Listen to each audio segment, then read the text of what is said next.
যার কোনো তুলনা নাই। আল্লাহ পাক আমাদেরকে এমন একজন নবী দান করেছেন, যেই নবীর বরকতে আমরাও বরকতপূর্ণ হয়ে গেছি, যেই নবীর বরকতে মজলিসটাও বরকতপূর্ণ হয়ে গেছে। রহমতের নবী আসলেন, নারীদের জন্য রহমত হয়ে আসলেন। আমার নবী গোটা দুনিয়ার জন্য যেমন রহমত, মুমিনের জন্য রহমত, তেমন বেঈমানের জন্য নবী রহমত। নারীদের জন্য নবী রহমত, পুরুষের জন্য আলাদা রহমত। আমার নবী যেমন মানুষের জন্য রহমত, জঙ্গলের প্রাণীদের জন্য নবী রহমত, সমুদ্রের মাছের জন্য নবী রহমত, উড়ন্ত পাখিদের জন্য নবী রহমত। শুধু তাই না, গর্তের পিপিলিকার জন্য নবী রহমত। নুজহাতুল মাজালিস নামক কিতাবের মধ্যে আছে, একটা গর্তের পিপিলিকা রব্বে কারিমের কাছে আরজি পেশ করে, আল্লাহ তুমি যদি একটু দয়া কইরা আমারে মদিনার রওজা দেখায় দাও, বাইতুল্লাহ দেখায় দাও। আল্লাহ ডাক দিয়ে কয়, মক্কার কবুতর জলদি করে এলাকায় চলে যা, পিপিলিকাটারে পায়ের সাথে লাগাইয়া আমার ঘর আর মদিনার রওজা দেখায় আবার জায়গায় পৌঁছাইয়া দাও। পিপিলিকাও আমার নবীর রওজা দেখার পাগল। আমার নবী গর্তের পিপিলিকার জন্য রহমত। নবী রাস্তা দিয়ে হাঁটেন, দুপার্শ্বের গাছ নত হইয়া আমার নবীরে সালাম দেয়। আমার নবী হাঁটতেছেন, হরিণ নবীরে সালাম জানায়। আমার নবী হাঁটতেছেন, ভিন্ন ভিন্ন মাখলুক আমার নবীরে সালাম দেয়। সাহাবায়ে কেরাম বললেন, মানুষ দেখি না, সালামের আওয়াজ আসতেছে কোথার থেকে?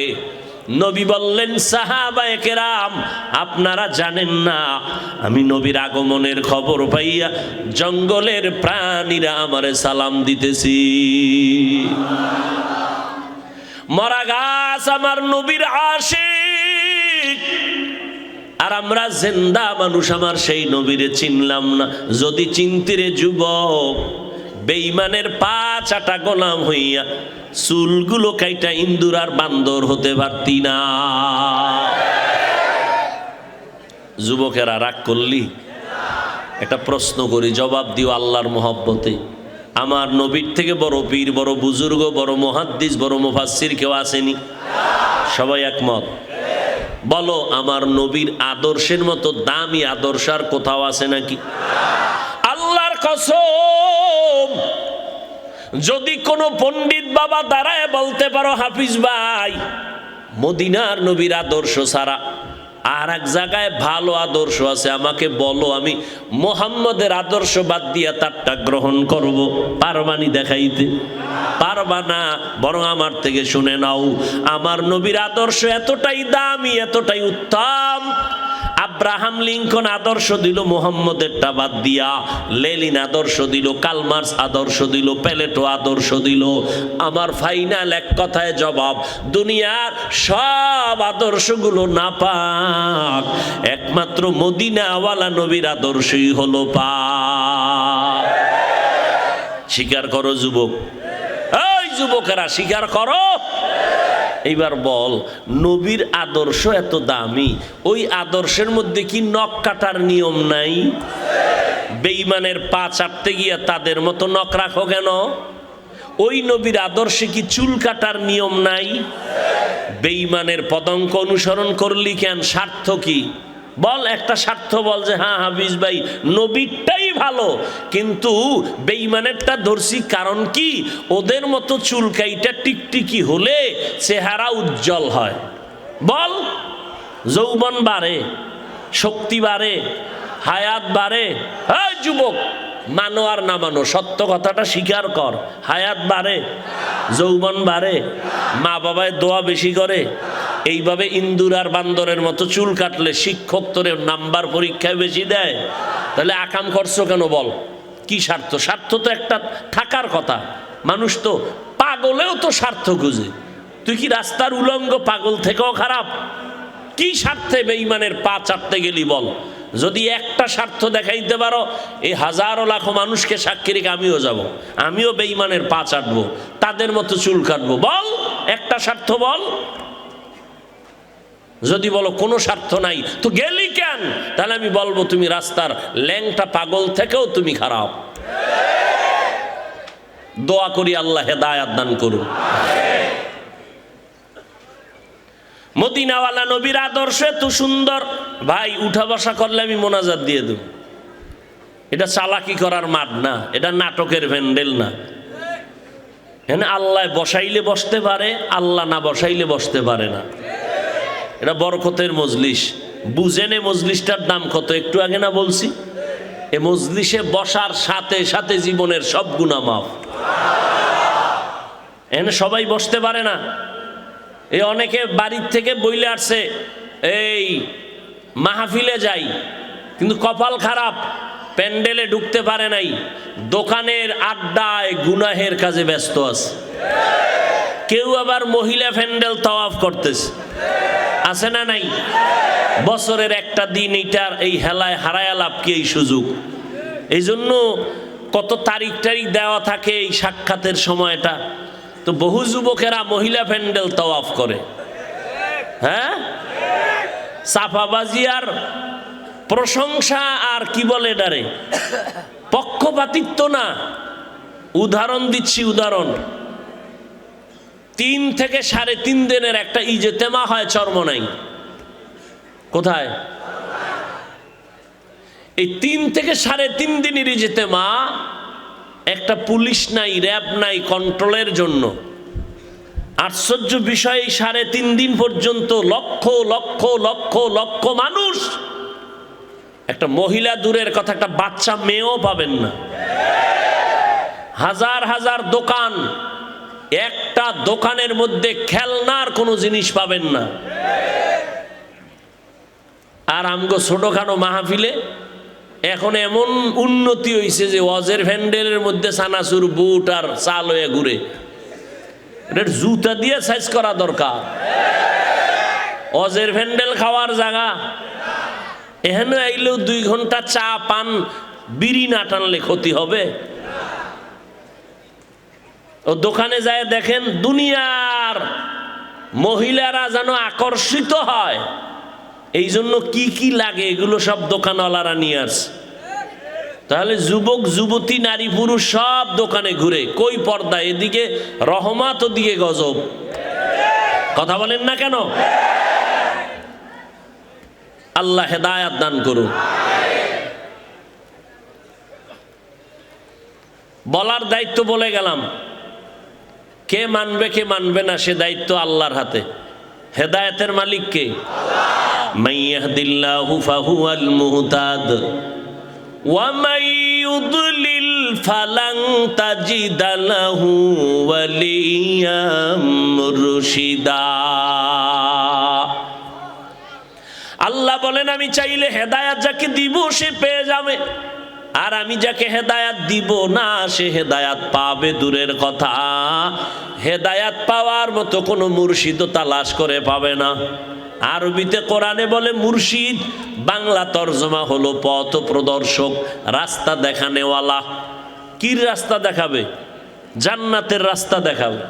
কপাল খারাপ, মুর্শিদও পাবে না। আল্লাহ সবাইকে মাফ করেন, আল্লাহ সবাইকে হেদায়াতের নূর দান করেন। আর একটু আগাবো, উঠা বসা করবেন না তো? আল্লাহ সবাইকে কবুল করেন। আরে মিয়া, আগের দিন ওয়াজে লোক পাওয়া যাইতো না, বা মানুষ একটু ঘুমানোর চিন্তা করতো। এখন তো বাঙালির ঘুম নাই, মোবাইল মোবারক এসে সব জবাই করে দিয়েছে। আমরা মোনাজাত ধরি বইয়া, মোবাইলওয়ালারা রাতের বেলা মোনাজাত ধরে হইয়া, ধরেনি? বালিশে শীত হইয়া মোনাজাত, মাঝখানে কি আছে? জোরে বলেন। 2 হাতের মাঝখানে মোবাইল, করে কি আকাম? সারাটা রাত কবিরা গুনাহ, কবিরা গুনাহ, কবিরা গুনাহ, কবিরা গুনাহ। মিথ্যা বলছি? যুবক তো মনে করে আমাকে প্রিন্স লাগে, প্রিন্স। তোরে ফেতনির মতো দেখা যায় না। তোর চেহারা গুনাহ করতে করতে নষ্ট হয়ে গেছে তোর চেহারা। যেই পরিমাণ ঠিক কইলেন মনে হয় সব অন্যায় আমি করি। হ্যাঁ, আল্লাহ মাফ করে। এরে যুবক, মোবাইলের দিকে তাকাইয়া সারা রাত কবিরা গুনাহ করেছো। ডাক্তারের কাছে গিয়া পরীক্ষা করে দেখ বাবা, বেয়াদবি মাফ করিস। পাও দইরা বলতেছি, জাহান্নাম থেকে বাঁচানোর জন্য বলতেছি। মোবাইল তোর কি ক্ষতি করছে জানো না? চেহারার উজ্জ্বলতা নষ্ট করে ফেলেছে। কোনো মেডিসিন লাগাবি না চেহারায়। এই পর্দার আড়ালের যুবতী বোনেরা খালি বিউটি পার্লারে দৌড়ায়। আল্লাহ যেই সৌন্দর্য দিয়েছে 40 বছর পর্যন্ত তোমার চেহারার উজ্জ্বলতা নষ্ট হবে না। যৌবন যতদিন থাকবে চেহারার উজ্জ্বলতা ততদিন থাকবে। চালাকি কইরা যত মেডিসিন লাগাবি চেহারা ততদিন পর্যন্ত ডিসকালার হবে, নষ্ট হবে। এ বাবা, আর গুনাহ কইরা যদি চেহারা খারাপ করো, এটা কোনো মেডিসিনে আর ভালো হবে না। তবে একটা ঔষধি আছে চেহারার উজ্জ্বলতা বাড়ানোর জন্য। মানবি না কইয়া লাভ কি? মানলে মোবাইল ছাড়তে হবে। মা ছাড়তে রাজি, বাপ ছাড়তে রাজি। এক ছাত্র আমগো মাদ্রাসার হাকিকত, পাগড়ি বান্ধা তাহাজ্জুদ পরে মোবাইল চালায় না। তদন্ত কইরা দেখি জুতার বাক্সের মধ্যে মোবাইল। মোবাইল ধইরা আটকায় দিলাম অফিসে, মোবাইল আর দেওয়া হবে না। এক ছাত্র কয়, হুজুর মাদ্রাসা ছাড়তে রাজি, মোবাইল ছাড়ুম না, দেন আমি মাদ্রাসাতে চলে যাও। এতটা বেয়াদব, এতটা বেপরোয়া হয়েছে ছাত্রগুলো। এই বেয়াদব বানাইছে মোবাইল। এই বেয়াদব কে বানাইছে? লিকুল্লি শাইইন জিনাতুন ফিল ওয়ারা ওয়া জিনাতুল মারই তামামিল আদাবি আজ খোদা খা হি মে তৌফিকে আদব বে আদব মাহরুম গাশত আজ ফজলে রাব। শুধু কি চেহারা নষ্ট করেছে? এই যুবকেরা, লেখ লেখ, আমি যা কই লেখা রাখ। লিস্টিদার 1 নাম্বার, মোবাইলের কারণে তোর কিডনি ড্যামেজ, পরীক্ষা কর। আমি যদি মিথ্যা বলি ডাক্তারের কাছে, আমাকে হুজুরগুটি তো বিশ্বাস হয় না, ডাক্তারের কাছে যা। নাম্বার 2, এই মোবাইলের দিকে তাকায় থাকার কারণে চোখের পাওয়ার নষ্ট হয় নাই? পিছন দিয়ে ডাক দিছে, চাচা মিয়া কেমন আছেন? যখন চাচায় চেহারা ঘুরাইছে দেয় খালু। চোখের পাওয়ার নষ্ট, কানের পার্স নষ্ট। আম্মা কয় খানা খাবি না? কয় গোসল আগেই করে লাইছি। কান নষ্ট হয়ে গেছে, হাড় দুর্বল হয়ে গেছে।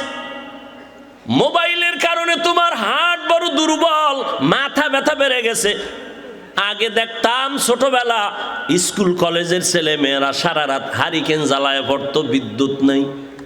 এখন আমার সোনার ছেলে মেয়েরা আগামীকাল পরীক্ষা, আজকেও বই ধরতে পারে না। আম্মাজান ধমকায়, আধা ঘন্টা পড়লেই মাথা ব্যথা শুরু হয়ে যায়। আব্বা কয় কি করার? কয় কিছুই করার নাই, নকলের ব্যবস্থা করো, না হয় পাশ করার উপায় নেই। আর যদি মাওলায় করোনা দিয়ে রাখে, অটো পাস কইরা 10-12 MBBS ডাক্তার হয়ে যায়। অটো পাস তা তোকে তো দোয়া ইউনুস পইরা মাওলার কাছে কান্দা দরকার, আল্লাহ করোনা আরো দাও, প্রত্যেক বছর অটো পাস। এরকম 10 বছর হইলে MBBS ডাক্তার হয়ে যাম অটো পাশে।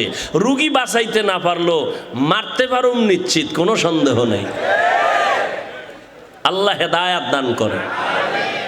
এরে যুবক, এই মোবাইলের কারণে এতটা লজ্জা আমাদের চলে গেল। যুবকরা সাক্ষী দিস, মানো না মানো, সত্য কথার সাক্ষী দিস। এই মোবাইল চালাইতে চালাইতে অনেক যুবকেরা রাস্তার পাগল হয়ে গেছে। হইছে নি? ওই যে ফ্রি ফায়ার গেমস খেলে না? শুনছি, অজীবনও নামও কইতে খুব মুখস্থ করতে অনেক সময় লাগছে আমার। ফ্রি ফায়ার, এই গেমস খেলে যুবকেরা পাগল হইছে না হয় নাই? তুইও পাগল হবি, তারিখটা কবে বল? তুইও তো ওই পথের পথিক। তো ওরা যখন হয়েছে তুইও পাগল হবি। তারিখ কবে বল?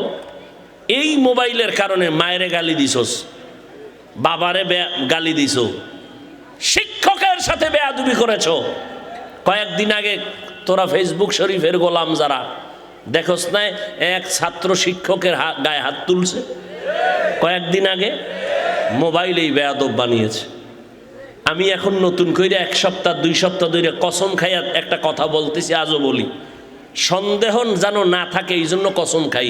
1 বার 2 বার 3 বার খোদার কসম, ওয়াল্লাহি বিল্লাহি তাল্লাহি 3 বার কসম করে বলে গেলাম। বিশেষ করে যুবক ছাত্রদের বলে যাই, হে যুবক ছাত্ররা, আল্লাহর কসম, মরার আগে যদি পঙ্গু হইয়া বিছানায় কষ্ট পাইয়া মরতে চাও, মরার আগে পঙ্গু হইয়া যদি মরতে চাও, শিক্ষকের সাথে ছাত্ররা বেয়াদবি কর, সন্তানেরা মা বাবার সাথে বেয়াদবি কর, খোদার কসম পঙ্গু না হইয়া তুই মরবি না। লিখে রাখ। মনে মনে বলবি যে হাফিজ ভাই রাগ কইরা বললেন, কিসের রাগ? রসুলের হাদিসের দলিল শুনে নে। ক্বালান নবিয়্যু সাল্লাল্লাহু আলাইহি ওয়া আলিহি ওয়া সাল্লাম, ইসনানি ইউআজ্জিলুহুমাল্লাহু ফিদ দুনিয়া, আল বাগয়ু ওয়া উকুকুল ওয়ালিদাইন। পয়গম্বর বলেন, এই উম্মতের দল, 2টা অপরাধ আছে দুনিয়াতে করলেই মরার আগে শাস্তি হবে, মরার পরে না আগে। এই যুবকেরা বলো, পরে না আগে? কয়টা অপরাধ? 2টা অপরাধ যদি করো মরার আগে দুনিয়াতে শাস্তি হবে। এক হলো জুলুম করলে শাস্তি হবে মরার আগে, 2 মা বাবার সাথে বেয়াদবি করলে মরার আগেই শাস্তি হবে। ভাইয়ের সাথে জুলুম, বোনের সাথে জুলুম, প্রতিবেশীর সাথে জুলুম, নিজের সাথে জুলুম, আল্লাহর সাথে জুলুম। জুলুম করবি, শিক্ষকের সাথে জুলুম, মা বাবার সাথে জুলুম করবি, মুরব্বীদের সাথে বেয়াদবি করবি, শাস্তিটা মরার আগেই হবে। এমন একটা বিপদে পড়ে যাবি। আমি রাস্তায় গাড়ি চালাই, মাঝে মাঝে পাগল দেখি। আগে দেখতাম ইংরেজিতে কথা কয়, আরবিতে কথা কয়, পাগল কি আবার আরবি শিখে ইংরেজি শিখে? খুঁজে দেখলাম না, তোরা ইংরেজিতে কেন কথা বলে? খোঁজ খবর নিয়া সর্বশেষ আমি জবাব পেলাম, এরা ইংরেজি আর আরবি আলাদা শিখে না, বরং এরা স্কুলের ভালো ছাত্র ছিল, ইংলিশ ম্যান, আবার মাদ্রাসায় পড়ুয়া ভালো আরবি বলনেওয়ালা ছাত্র ছিল। বেয়াদবি করার কারণে রাস্তার পাগল হয়েছে। মেয়া তুমি আর কত আদবলা হবা? রসুল নিজে বলতেছেন, আদাবানি রব্বি ফাহসানা তাদিবি, আমি মোহাম্মদ শ্রেষ্ঠ নবী মা আমেনার গর্ভ থেকে আদবলা হইয়া আসি নাই, আল্লাহ আমাকে জিব্রাইল পাঠাইয়া আদব শিখাইছেন। এটা শিখার জিনিস, মায়ের পেট থেকে আদব শিখে আসা হয় না। এজন্য শিখো, বেয়াদব থেকে আদব শিখো। বেয়াদব যা করবে তুমি তা করবা না, আদব শিখো। অনেকে মনে মনে বলে বড় হুজুরের সামনে নামাজের কায়দায় বসার নাম আদব। এক এমপি সাহেব হাটহাজারীর হুজুর শাহ আহমদ শফি রহমতুল্লাহ আলাইহের কাছে গেলেন জিন্দা থাকতে মোলাকাতের জন্য। জীবনে টুপি না পরলেও দিন পরলেন, জামা পরলেন, প্যান্ট শার্ট বাদ। হাটহাজারীর হুজুর চেয়ারের মধ্যে সোফায় বসা, ডানে বামে সোফা রেডি করা। এমপি সাহেব গিয়া নিচে বসছেন নামাজের সুরতে। হুজুর বলেন চেয়ারে বসেন, এমপি বলে ঠিক আছে, অসুবিধা নাই। এতটা আদব রক্ষা করে বসছেন, কিন্তু বাইরে গিয়া যদি আবার বিরোধিতা করেন, কত আশেকে রাসূল মসজিদে নামাজ পড়ে ইমামের পেছনে, বাইরে গিয়া ইমামের বিরোধিতা করে। নামাজের সুরাতে বসার নাম আদব না। হুজুরের সামনে 2 হাত এভাবে করে বিনয়ের সাথে দাঁড়ানোর নাম আদব না। আদব কারে কয়? হাতগুলো কেমনে নাড়াচাড়া করবেন এর মধ্যে আদব আছে, চোখের চাহনির মধ্যে আদব আছে, জবানের ব্যবহারের মধ্যে আদব আছে, রাস্তা দিয়া হাঁটবেন হাঁটার মধ্যে আদব। আদবের সংক্ষেপ তরজমা সুন্নত অনুযায়ী চলার নাম আদব। যার মধ্যে আদব নাই এর মধ্যে মানুষত্ব নাই। কথার মধ্যে আদব, চোখের চাহনির মধ্যে আদব। আদব। কথার আদব কি? নরম ব্যবহার। চোখের আদব কি? নিচের দিকে রাখা। চোখের নজর নিচে রাখার নাম আদব। জবানে নরম কথা বলার নাম আদব, গরম নয়। নরম না গরম? এই গরম পার্টি ছাত্ররা, জবানের আদব কি নরম না গরম? সময় দিলে 2 মিনিটে একটা কথা শুনাই। মুসা নবী ফেরাউনের দাওয়াত দিতে যায়। কে সাথে আছে? তার ভাই। নাম কি? হারুন আলাইহিস সালাম। 2 ভাই যাচ্ছে। ফেরাউন বেঈমান। আল্লাহ নিশ্চিত জানে ফেরাউন না জীবনে কালেমা পড়বে, জীবনে পড়বে না। আল্লাহ জানেননি? তো যখন জানেন যে ফেরাউন না জীবনে কালেমা পড়বে না, আল্লাহর বলা দরকার ছিল মুসা ইচ্ছারম যাইরা তুইয়া বিয়াজ। কিন্তু আল্লাহ কি উপদেশ দিলেন যাওয়ার সময়? ফাকুলা লাহু কাউলান লাইয়িনান লাআল্লাহু ইয়াতাযাক্কারু আও ইয়াখশা। হে পয়গম্বর মুসা, ফেরাউনের কাছে দাওয়াত দিতে যাও, খবরদার গরম ব্যবহার করবা না। লাইয়িনান নরম দাওয়াত দিবে নরম ভাষায়। 2টা উপকার হবে নরম ভাষায় দাওয়াত দিলে। এক, বান্দা হয়তো ফিকির করবে মুসা কি বলল, ভাববে। না হয় একটা ভয় অন্তরে ঢুকে যাবে যে উল্টাপাল্টা করলে গজবে পড়ে যাব। এই ঘটনার থেকে পাকিস্তানের মুফতি শফি রহমতুল্লাহ আলাই বলেন, বর্তমান তকি ওসমানী দামাত বারাকাতুহুমুর আব্বাজান বলেন কি জানেন? এই দুনিয়ার বক্তা সাহেবরা, ও আইজিনে কেরাম, ও দাই, ও খতিব, তোমরা যারা মুসলমানের বয়ান করো শুনো, তোমরা কি মুসা নবীর থেকে বড় দামি বক্তা? তোমরা মুসা নবীর থেকে দামি বক্তা না। যাদেরকে তোমরা বয়ান করো এরা ফেরাউনের থেকে খারাপ না। এরা ফেরাউনের থেকে খারাপ। যেই ফেরাউন জীবনে কালেমা পড়বে না, ওই ফেরাউনকেই যদি আল্লাহ উপদেশ দেয় নরম ব্যবহার কর, তোমরা তো মুসা নবীর থেকে দামি দায়ী না। যাদের বয়ান করো তারা ফেরাউনের থেকে খারাপ না। এরা সব মুসলমান, এরা আল্লাহ মানে, নবী মানে, কোরআন মানে, হাদিস মানে। ও বাবা, তাবলিগওয়ালারা যদি আজকে তজুমুদ্দিন থানার কেন্দ্রীয় মসজিদে ডাক দেয় নামাজ পড়ে বসবেন, তালিম হবে, ওই লাইনের লোকগুলো বসবে, ভিন্ন লাইনের লোক বসবে না। চরমনাইওয়ালারা যদি ডাক দেয় তাদের লোক বসবে, ভিন্ন লাইনের না। আওয়ামী লীগওয়ালারা যদি সভা দেয় বিএমপির লোক যাবে না, বিএমপি ওয়ালারা জনসভা দিলে আওয়ামী লীগওয়ালারা যাবে না। ঠিক নেই? কিন্তু এই প্যান্ডেলটা এটা কেমন কেমন একটা প্যান্ডেল যেখানে সব লাইনের মানুষ আসছে দাওয়াত ছাড়া।